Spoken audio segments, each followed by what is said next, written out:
Salve moçada! Depois de um longo período de ausência, voltamos com os resumões. Hoje a gente vai falar sobre Guimarães Rosa, Campo Geral. Chega aí!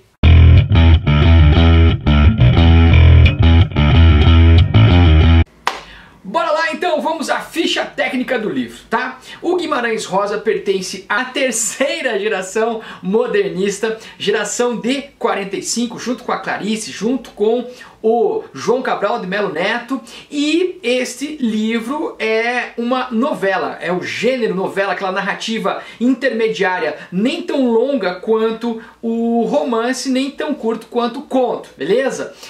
O narrador dessa novela, dessa história, é um narrador em terceira pessoa, onisciente, mas que vê a narrativa pelos olhos da personagem central, que é o menino Miguelín, tá legal? O tempo nós podemos situar aí no início do século XX, sem uma marcação muito precisa, mas as histórias do Guimarães Rosa geralmente se passam nesse período de transição do final do século XIX e as primeiras décadas do século XX, e o espaço, como sempre, é Minas Gerais, o interior, o sertão mineiro. E nesse conto, importantíssimo, o lugar chama-se Mutum, interior do interior do interior, sertão profundo de Minas Gerais, tá legal? Vamos às personagens mais importantes. O personagem central é o Miguelín.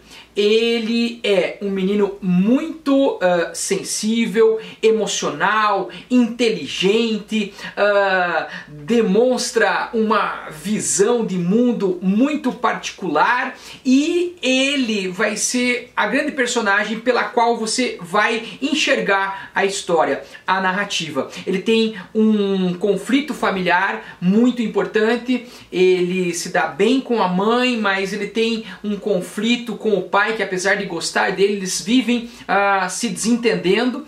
E ao lado dele, a personagem mais lírica, mais bonita da novela, na minha opinião, é o Dito. É o irmão mais novo do Miguelín, mas muito mais sábio, vê a vida com uma maturidade, com uma responsabilidade, até com uma poesia difícil de encontrar, encantadora, essa personagem do Dito, o irmão mais novo do Miguelín. Aí você tem o Nhobero, que é o pai do Miguelín, que eu acabei de falar, tá certo? Personagem bastante conflituosa. Você tem a mãe do Miguelín e do Dito, a Nhanina, tá legal? Você tem o tio Terês, que é irmão do Nhobero, tá legal? Aí você tem que mora ali, né, junto com eles, na mesma casa, né, um interiorzão lá, e tá todo mundo morando junto. Aí você tem a avó Isidra, tá legal? Que tá sempre lá, meio que de mau humor, vestido de preto. Aí você tem o Liovaldo, que é o irmão mais velho do Miguelín, que não mora junto com a família, e é um cara meio do mal, tá certo? Você tem também o Grivo, que é um personagem importante, é um menino bem pobrezinho e que vai sofrer uma espécie de bullying por parte do Liovaldo, quando ele vai fazer uma visita lá no Mutum, tá legal? Esse Grivo também tem uma forma poética de ver a vida, de contar histórias, a gente vai voltar a falar sobre isso. E daí o Luiz Altino, que da metade pro final da narrativa vai aparecer, ele vai ser um ajudante de trabalho do pai do Miguelín, o Nhobero, beleza? Bom, vamos ao enredo da narrativa, né? A linha narrativa, ao enredo da história. Bom, o Miguelín, na primeira cena, ele é levado pelo tio Terês lá numa vila para ser crismado, tá? Então tem essa temática da viagem, e na viagem ele nunca tinha saído do lugarzinho lá do Mutum, ele vai ouvir uma frase que nunca vai sair da sua mente. Vão dizer lá naquela vilinha, quando ele vai se crismar, que o Mutum era bonito. O Mutum era muito bonito. Ele tem uma epifania. Nossa, o lugar que eu moro lá no interiorzão é bonito? As pessoas dizem, o Mutum é bonito. Ele volta para casa e ele fala pra mãe, disseram que o Mutum é bonito. E a mãe, ela não gosta do Mutum, tá? Ela é o contraponto ao Miguelín, que gosta daquele lugar, e ela não vê o Mutum assim. Ela tá sempre querendo sair dali. personagem problemática. Aí depois você tem, né, a lembrança mais nítida que ele apresenta é essa frase, né, de alguém dizendo para ele que o Mutum era bonito, acaba se descobrindo em determinado momento ali da narrativa que Nhanina estava tendo um caso com o tio Terês. Tá legal? E daí o pai bate na esposa, tá legal? O Miguelín tenta defendê-la e termina sendo castigado, inclusive. A avó Isidra expulsa o tio Terês, chamando ele de Caim. E o Dito e o Miguelín conversam sobre o medo da morte, o sentido da vida. E sempre o Dito naquela pegada poética, sábia, filosófica, né? Menininho ali de, sei lá, 6 anos de idade, 7 anos de idade e filosofando sobre a vida. E o Miguelín, né, mais velho, mas mesmo assim escutando, admirando e aprendendo com o irmão. Aí o Miguelín vai ajudar o pai lá a trabalhar, levar marmita e no caminho ele encontra o tio Terês. O tio Terês tinha sido expulso, né, de casa, né, só que o tio Terês era muito amigo do Miguelín e ele pede para o Miguelín entregar um bilhete para a mãe dele, a mãe do Miguelín, a Nhanina, tá certo?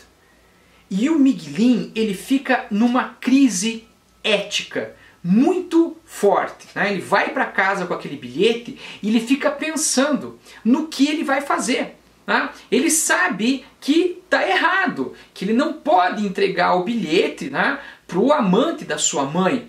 Mas por outro lado, ele é amigo do tio, o tio confiou nele, tá certo? E ele fica nessa crise, ele pede ajuda ao Dito sem contar o que está acontecendo e o Dito acaba esclarecendo uma forma de agir corretamente e depois então dessa crise moral, dessa indagação moral, ética, o Miguelín volta no dia seguinte, que ele tinha combinado de se encontrar com o tio Terês, trazendo a resposta da sua mãe, e o Miguelín vai entregar, tremendo, nervoso assim, né? Mas resoluto de estar tomando uma atitude correta, ele entrega o bilhete do tio Terês.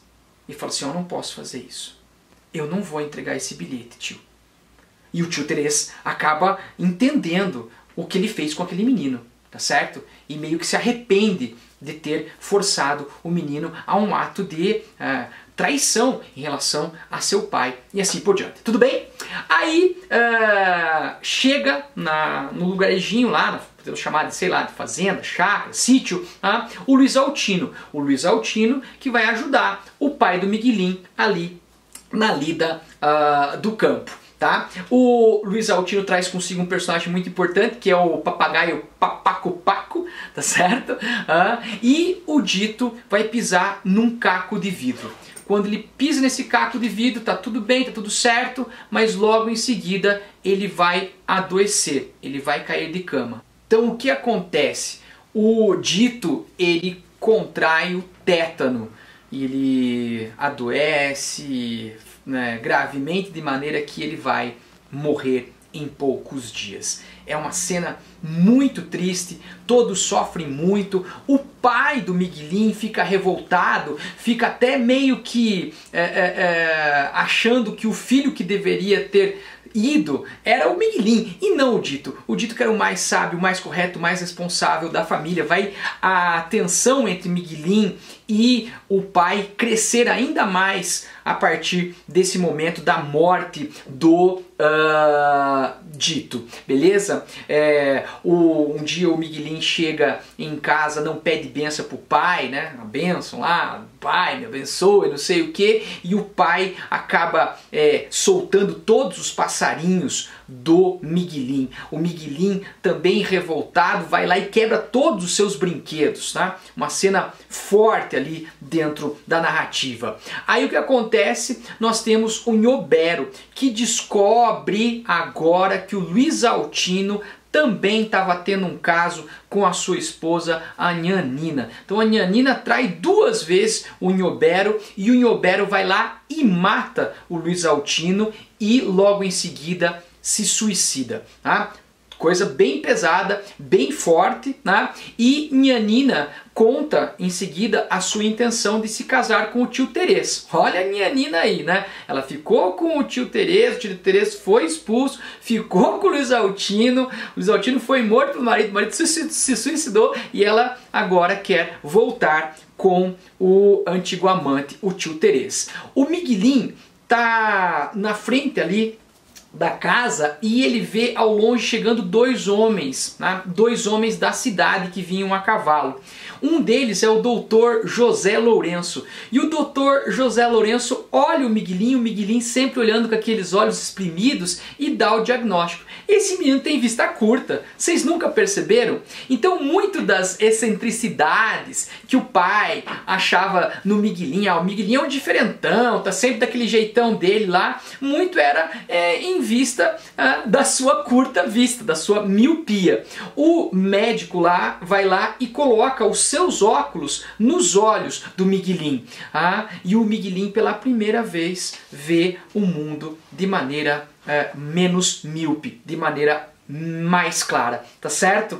O doutor oferece para levar o Miguelin para a cidade, para ele estudar, né, já que ele tem esse pendor intelectual, e o Miguelin aceita o convite para ir para a cidade.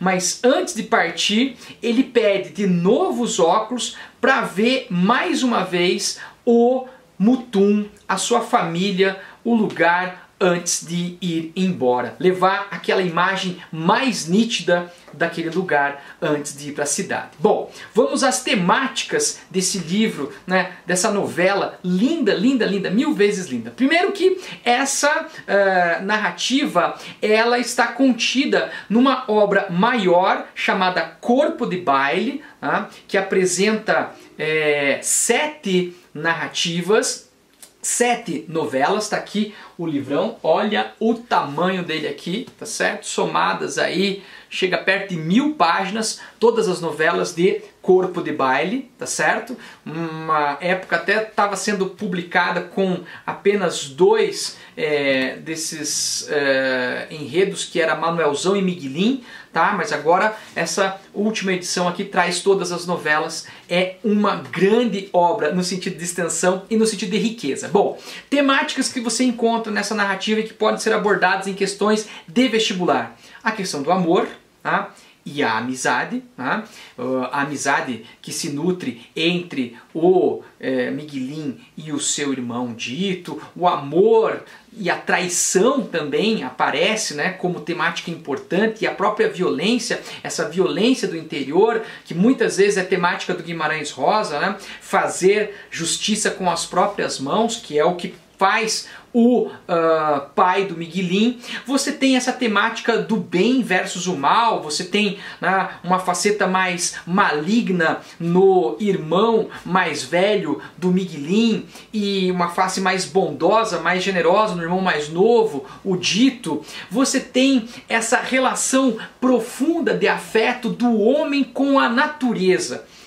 O espaço em Guimarães Rosa é importantíssimo, eu já disse, e essa relação, né, de praticamente uma fusão, uma amálgama entre o homem e a natureza, essa relação afetiva, afetuosa, principalmente demonstrada na personagem Miguelin. O narrador, também é importante ser mencionado a sua linguagem. A linguagem do Guimarães Rosa é uma prosa poética. Ele escreve prosa, né, contos, novelas em parágrafo, mas que tem ritmo, que tem rimas, aliterações, assonâncias, e isso vai ser chamado de narrador epilírico por um estudioso, né? É epilírico, é épico, de uma história, né, que tem essa questão da violência, da travessia, da aventura, mas também lírico. Então essa poética do sertão, essa criação de palavras, os neologismos tão importantes em Guimarães Rosa.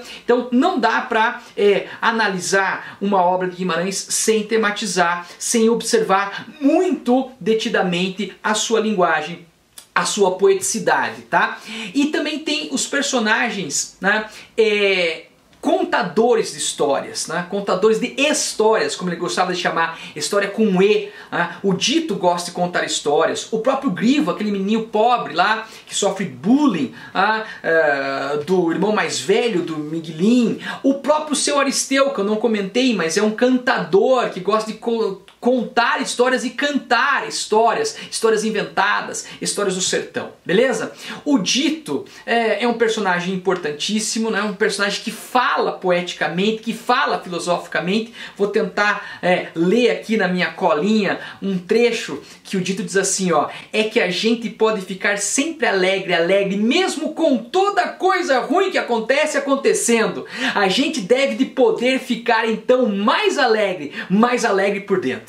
Então está acontecendo muita coisa ruim por fora, mas eu acho que tem que manter essa alegria interior. Esse é o Dito falando no alto lá dos seus 6, 7 anos. E para encerrar o nosso vídeo, a simbologia do crescimento, da passagem, o ritual de passagem, viagem, transição, é sempre temática do Guimarães Rosa. E aqui você tem em Campo Geral essa passagem da visão mais infantil para uma visão mais madura, nessa simbologia dos óculos, tá? Que é passar do olhar infantil para o olhar adulto, que é do saber do interior, do olhar inicial do Miguelin, somado ao olhar da cidade, dos óculos. E essa é uma grande síntese da obra do Guimarães Rosa para nós encerrarmos o nosso vídeo, tá? Que é a síntese do saber do interior, que é o Miguelin, com a sua miopia, mas um jeito peculiar de enxergar o mundo, com o saber da cidade, que são os óculos. A soma, o óculos não substitui a visão do Miguelin, mas apenas complementa essa visão.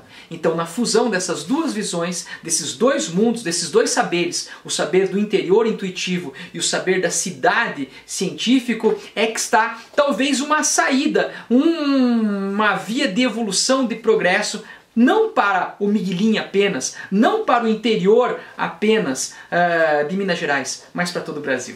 É isso que a gente aprende lendo Guimarães Rosa. Beleza? É isso, até a próxima. Diga um tchau. Falou!